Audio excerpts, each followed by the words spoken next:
Kita ke informasi yang pertama. Pemerintahan Presiden Prabowo Subianto telah merincikan postur anggaran pendapatan dan belanja negara atau APBN 2025, termasuk detail penerimaan pajak pertambahan nilai atau PPN setelah adanya ketentuan naik tarif menjadi 12% maksimal Januari 2025. Dalam Peraturan Presiden Nomor 201 Tahun 2024 tentang rincian APBN tahun anggaran 2025, total penerimaan PPN ditetapkan Prabowo menjadi senilai 917,78 triliun rupiah atau naik sekitar 18,23% dari target total PPN 2024 sekitar 776,23 triliun rupiah. Secara total, target pendapatan pajak pertambahan nilai dan penjualan barang mewah atau PPN dan PPNBM dipatok senilai 945,12 triliun rupiah atau naik dari target sebelumnya di level 811,36 triliun rupiah.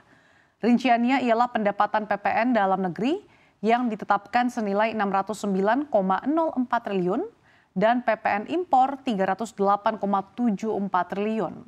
Sementara itu untuk PPNBM dalam negeri senilai 10,78 triliun dan PPNBM impor sebesar 5,82 triliun.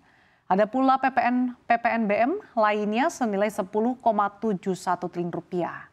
Sebagai informasi, Presiden Prabowo Subianto akan mengumumkan keputusan tentang implementasi PPN 12% per Januari 2025 yang telah diamanatkan Undang-Undang tentang Harmonisasi Peraturan Perpajakan pada pekan depan seiring dengan adanya pengumuman sejumlah insentif fiskal baru.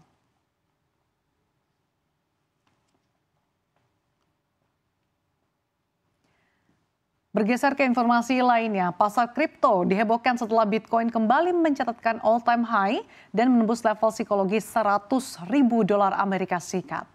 Dilansir dari coinmarketcap.com, Bitcoin melesat ke angka 103,12 pada hari ini pukul 10.23 waktu Indonesia Barat. Kenaikan Bitcoin ini tidak sendiri, melainkan diikuti dengan menguatnya kripto lainnya, seperti Ethereum, Dogecoin, hingga Cardano. Salah satu alasan terbangnya harga Bitcoin adalah besarnya inflow pada dana yang diperdagangkan di Bursa Amerika Serikat atau ETF Bitcoin Spot beberapa hari terakhir. Mengacu pada Fairsight Investors pada 3 Desember 2024, tercatat inflow sebesar $676 juta. Selain itu, Paul Atkins yang ditunjuk sebagai calon ketua SEC oleh Presiden terpilih Donald Trump juga memberikan sentimen positif bagi pasar kripto termasuk Bitcoin. Trump memuji Atkins sebagai pemimpin yang terbukti dalam pasar modal dan regulasi sambil menekankan komitmennya terhadap inovasi dan aset digital.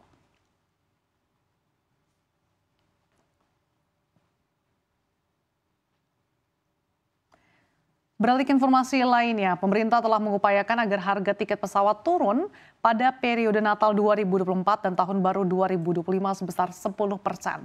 Namun, diskon harga tiket pesawat berlaku untuk pembelian tiket pesawat mulai 1 Desember dan berlaku untuk keberangkatan periode 19 Desember 2024 sampai 3 Januari 2025.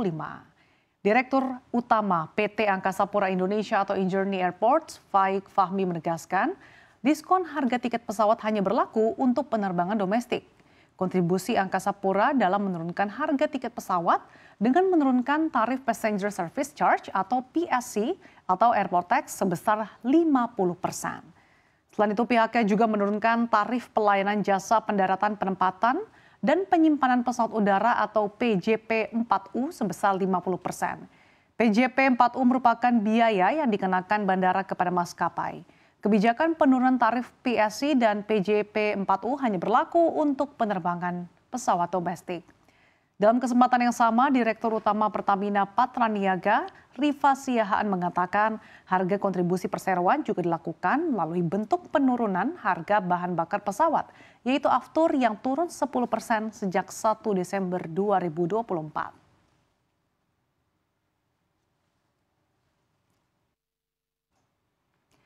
Beralih ke hot news yang terakhir, Perdana Menteri Prancis Michel Barnier yang sebelumnya dikenal sebagai negosiator utama Uni Eropa dalam pembicaraan Brexit harus menghadapi kenyataan pahit ketika pemerintahannya dijatuhkan dalam mosi tidak percaya yang bersejarah pada Rabu kemarin. Setelah hanya menjabat selama 3 bulan, Barnier kini tercatat sebagai Perdana Menteri Prancis dengan masa jabatan tersingkat sejak berdirinya Republik kelima pada tahun 1958. Dirinya akan mengajukan pengunduran diri pada Kamis 5 Desember ini. Barnier yang dilantik oleh Presiden Emmanuel Macron pada September lalu untuk memimpin pemerintahan minoritas setelah pemilu parlemen yang tidak menghasilkan mayoritas menunjukkan ketenangannya di tengah situasi yang sulit. Dalam mosi tidak percaya, partai-partai oposisi dari sayap kanan dan kiri berhasil menggulingkan pemerintahan Barnier.